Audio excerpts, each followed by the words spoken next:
नमस्कार दोस्तों और स्वागत है आपका आपके अपने ही यूट्यूब चैनल बीएड एग्ज़ाम पर। और दोस्तों उम्मीद करता हूं कि आप जो अभी मैं पिछले कुछ दिनों से वीडियो जो लगातार पोस्ट कर रहा हूं आप लोगों के एग्जामिनेशन से रिलेटेड और प्रीवियस ईयर क्वेश्चन को उनको भी आप जरूर ध्यान से देख रहे होंगे। तो अगर अभी तक आपने ध्यान से नहीं देखा इन पेपर्स को, और ख़ास तौर पर मैं उन सारे साथियों के लिए बात कर रहा हूँ जिन्होंने कि इस बार बीएड के फर्स्ट सेमेस्टर में एडमिशन लिया। तो अगर आप पूर्वांचल यूनिवर्सिटी या महाराजा सुहेलदेव यूनिवर्सिटी जो कि आजमगढ़ में स्थित है, अगर आप इस यूनिवर्सिटी से संबंधित और आपने इसी बार एडमिशन लिया है या लेने वाले हैं जो भी, तो आप जो है इस तरह के प्रीवियस ईयर क्वेश्चन को जरूर ध्यान से देख लें। अगर आपको इनके नोट्स चाहिए हो तो भी आप मुझे कांटेक्ट कर सकते हैं, अदरवाइज कम से कम आप अपने लेवल पे ही तैयारी करने के लिए प्रीवियस ईयर क्वेश्चन को जरूर ध्यान में रखें। तो आइए आज जो है हम लोग पेपर सेकंड की बात कर रहे हैं, यानी कि समकालीन भारत की, जिसे कि हम कंटेम्प्रेरी इंडिया एंड एजुकेशन के नाम से भी जानते हैं। जी हाँ दोस्तों, ये हो सकता है सब्जेक्ट आप जो है अगर किसी दूसरी यूनिवर्सिटी में हो तो आप किसी दूसरे सेमेस्टर में पढ़ रहे होंगे, यानी कि डिफरेंट सेमेस्टर में पढ़ रहे होंगे, लेकिन ये विषय जरूर पढ़ना पड़ता है आपको अगर आप बीएड का पाठ्यक्रम कर रहे हैं तो चलिए देखते हैं। तो आप सबको पता है कि 3 घंटे का ही समय होता है। तो सेक्शन ए से स्टार्ट करेंगे जो कि very short answer type questions का होता है, अति लघु उत्तरीय प्रश्नों का होता है। तो यहाँ पे हम लोग देखेंगे किस तरह के प्रश्न आए हैं। अच्छा, एक चीज़ और भी आपको बता दो कि यहाँ पर कुल जो है प्रश्न आपको 10 करने होंगे और हर एक प्रश्न को अधिकतम 50 शब्दों में, ज़रूरत पड़े तो आप 60 भी शब्द लगा लें, 65 लगा लें, 70 तक लिख लें, उससे ज़्यादा ना करें।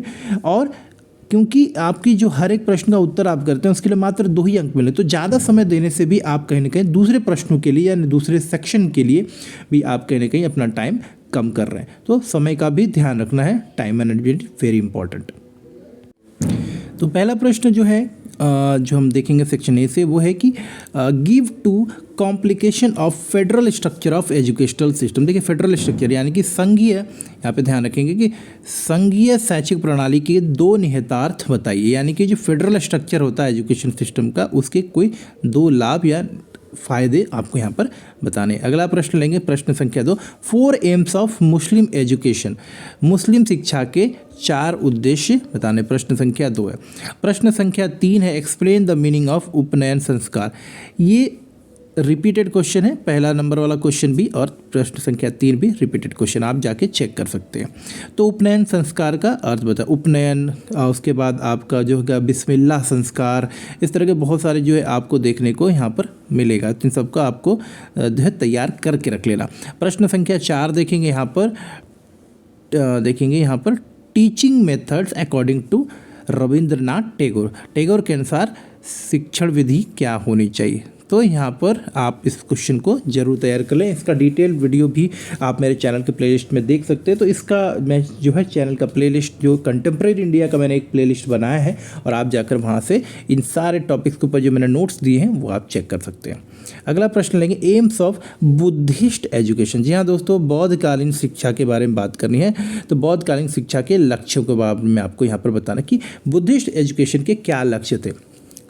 प्रश्न संख्या 6 लेंगे, what is meant by common school system. देखिए गांधी जी द्वारा दिया गया एक बहुत ही अच्छा सा कॉन्सेप्ट था, समान विद्यालय शिक्षा प्रणाली से आप क्या समझते हैं। मतलब है कि सभी के लिए एक जैसी विद्यालय की शिक्षा की प्रणाली हो, यानी कि हर एक व्यक्ति को बिना किसी धर्म, जाति, संप्रदाय के भेदभाव के सबके लिए एक ही प्रकार की शिक्षा की व्यवस्था की जाए, इस प्रकार की प्रणाली का जो चयन किया जाए, इसे ही हम लोग समान शिक्षा प्रणाली कहते हैं। डिटेल अगर आपको आंसर देखना है तो आप जो है प्लेलिस्ट में जाइए, ये सारे क्वेश्चन आपको मिल जाएंगे। और अगर आपको वहाँ भी ना मिले तो आप मुझे कमेंट करिए या पीडीएफ के लिए मुझे कांटेक्ट कर सकते हैं। ये भी रिपीटेड क्वेश्चन है, इससे पहले वाला भी और भी। तो ऑलमोस्ट आपको 10 क्वेश्चन में से 7 या 8 रिपीटेड क्वेश्चन मिलेंगे जो प्रीवियस ईयर में दिएगा। और इसी कारणवश मैं आपको बार बार बताता हूँ कि आप प्लीज़ प्रीवियस ईयर क्वेश्चन को जरूर सॉल्व करिए। और प्रीवियस ईयर क्वेश्चन के लिए अगर आप पेड नोट्स चाहते हैं तो आप मुझे कॉन्टैक्ट भी कर सकते हैं। व्हाट इज मेंट बाय सत्याग्रह। सत्याग्रह का क्या अर्थ है, ये भी पिछले साल में ही पूछा गया। तो ये भी आपका 7वें नंबर के प्रश्न तक पहुँचते पहुँचते हमें करीब 5 प्रश्न जो है रिपीटेड देखने को मिल गए। चलिए अगले प्रश्न को चलेंगे। अगला प्रश्न है दोस्तों, explain the meaning of self support. स्वावलंबन का अर्थ, ये वर्ष 2019 में पूछा गया था, आप उठाकर क्वेश्चन पेपर देख सकते हो, तो ये भी रिपीटेड क्वेश्चन है। अगले प्रश्न में चलेंगे, एक्सप्लेन द मीनिंग ऑफ उपसंपदा संस्कार। उपसंपदा संस्कार का अर्थ बताइए। जैसा कि मैंने आपको पहले ही बताया था कि संस्कार जो होते हैं हर धर्म के, वो आपको चाहे आपको उपनयन सके या उन्नयन संस्कार या बिस्मिल्लाह संस्कार या उपसंपदा संस्कार, इस तरह के जो भी आपको टॉपिक देखने को मिले ना, आप जरूर इनको तैयार करें। ये सब रिपीटेड क्वेश्चन है, आप जाके जस्ट कंटेम्प्रेरी इंडिया के किसी भी 3 वर्ष के पेपर को मिला लीजिए, ये सारे आपको 10 के 10 क्वेश्चन वहीं से दिख जाएंगे। और इनके नोट्स भी आप मुझसे ले सकते हैं अगर आपको कोई परेशानी हो रही हो तो। गुड्स डिस्पैच, ये भी आपका जो है 2 बार लगातार 2021 में भी पूछा गया है, इस बार भी पूछा गया, 22 में भी और 2019 में भी पूछा गया था कि डिमेरिट्स ऑफ वुड्स डिस्पैच 1854 में। वुड डिस्पैच यानी कि वुड घोषणा पत्र के दोष के बारे में। तो देखिए वुड डिस्पैच आप लोगों ने पढ़ा होगा, अगर नहीं पढ़ा है इसका आंसर अगर आपको चाहिए तो आप मुझे जरूर कॉन्टेक्ट। इसके डिटेल सॉल्यूशन मैंने अपलोड किए हैं, PDF भी आपको चैनल के प्लेलिस्ट में मिल जाएगा, साथ ही साथ डिस्कस भी किया, तो आप प्लीज़ चेक जरूर किए। इसके बाद देखेंगे सेक्शन बी, ये इसको खंड ब कहते हैं, और ये होता है हमारा शॉर्ट आंसर टाइप क्वेश्चन का खंड, जिसे कि लघु उत्तरीय प्रश्नों का खंड भी कहते हैं।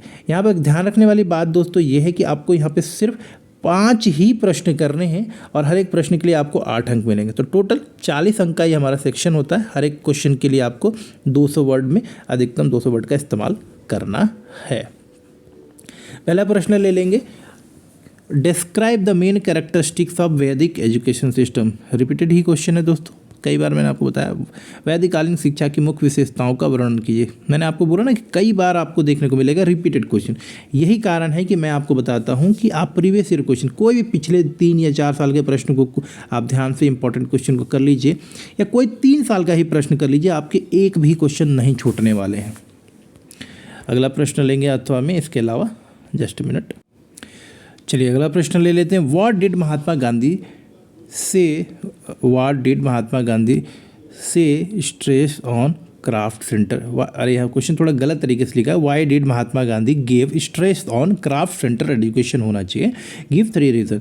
तो महात्मा गांधी ने, यहाँ पे ध्यान रखेंगे क्वेश्चन क्या है कि महात्मा गांधी ने क्राफ्ट केंद्रित शिक्षा पर क्यों बल दिया। 3 तर्क प्रस्तुत किए। यानी कि क्राफ्ट का मतलब होता है ना शिल्प कला या कला से, सिर्फ क्राफ्ट का मतलब शिल्प कला की बात नहीं करेंगे, मतलब जिसमें कि आप जो है जैसे कारपेंट्री का काम हो, जूते बनाने का काम हो जो उस जमाने में चलता था, या फिर ऑपरेटर का काम हो, इस तरह के काम जैसे कि जिसको वोकेशनल ट्रेनिंग कहते हैं, इस तरह की चीज़ों को शिक्षा में शामिल करने की क्यों वकालत की, ये जो है आपको इसमें समझाना है। तो बहुत ही अच्छा क्वेश्चन है, रिपीटेड क्वेश्चन है, आप इसको आराम से ले सकते हैं।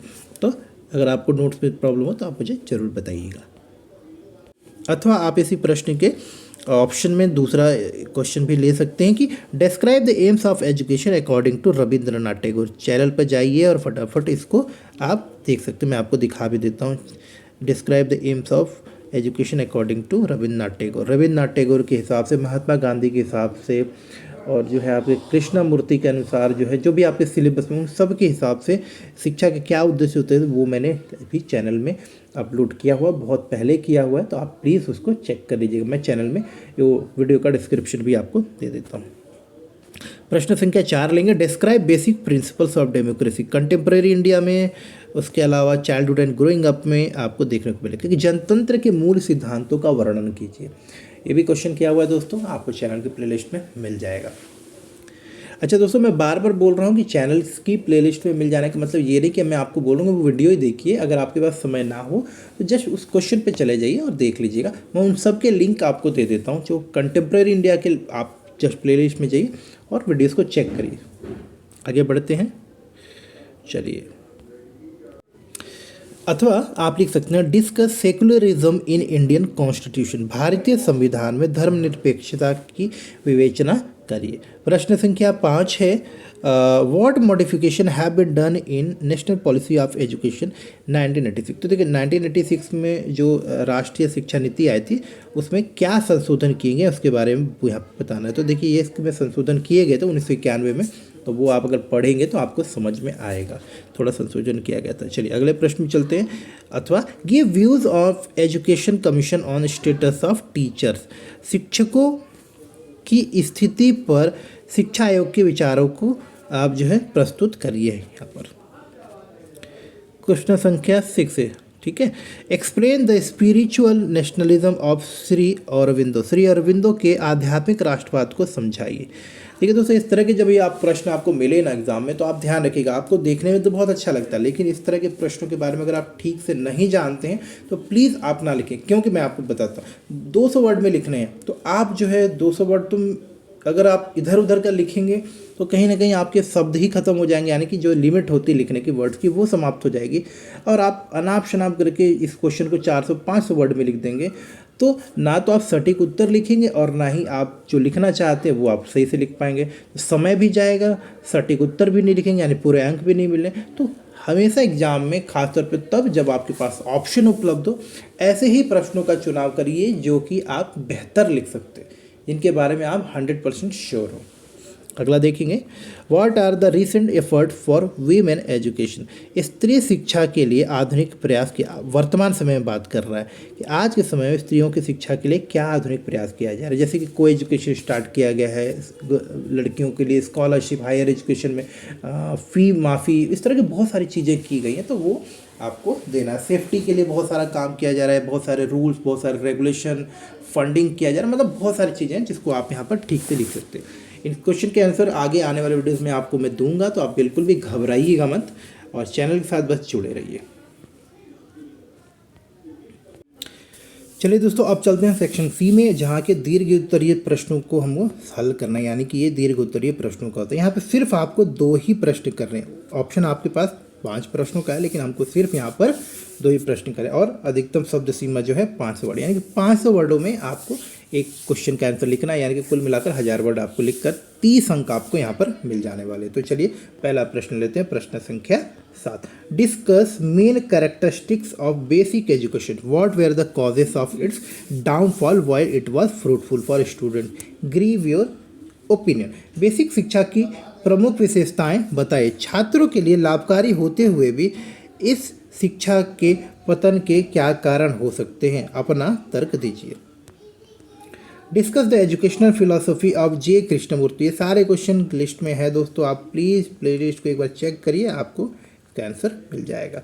जे कृष्णमूर्ति के शैक्षिक दर्शन की विवेचना कीजिए। Just a minute. प्रश्न संख्या 9 है, what universal retention has not been achieved at the primary school level in India, mention 5 main factors associated with. Bharat में प्राथमिक स्तरीय शिक्षा में सार्वभौमिक ठहराव क्यों नहीं सुनिश्चित हो सका है, इससे संबंधित 5 प्रमुख कारकों का उल्लेख कीजिए।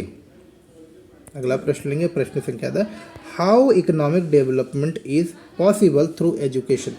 तो यहाँ पे ये बताना है आपको कि शिक्षा के माध्यम से किस प्रकार से जो है, यहाँ पर ध्यान देंगे कि शिक्षा के माध्यम से how economic development is possible through education, how can education increase production of the country. शिक्षा द्वारा आर्थिक विकास किस प्रकार संभव है, देश के उत्पादन में शिक्षा कैसे वृद्धि कर सकती है। देखिए दोस्तों, जितना शिक्षा बढ़ेगा, लोगों को अलग अलग कौशल सीखने को मिलेगा, लोगों के अंदर क्षमताओं का विकास होगा, लोग ज़्यादा से ज़्यादा जागरूक होंगे, ज़्यादा से ज़्यादा व्यापार करेंगे, ज़्यादा से ज़्यादा जो है क्षमता और उत्पादन की क्षमता दोनों ही बढ़ेगी। तो इस चीज़ को हम डिस्कस कर सकते हैं, बहुत डिटेल में आराम से लिख सकते हैं, बहुत ही सिंपल सा क्वेश्चन है। Discuss the main defects of education prevalent in India in Vedic ages, how far have this defect been remove from the modern education. यहाँ पे बात ये की जा रही है कि जो वैदिक ज़माने में, यानी कि वैदिक काल में जो शिक्षा चली आ रही थी, उसके बहुत सारी कमियाँ थी, तो वर्तमान समय में उन कमियों को किस प्रकार से दूर किया गया है और शिक्षा को जो है एक बेहतर तरीके से संपन्न किया गया है। तो इस क्वेश्चन को हम लोग यहाँ पर देख लेते हैं।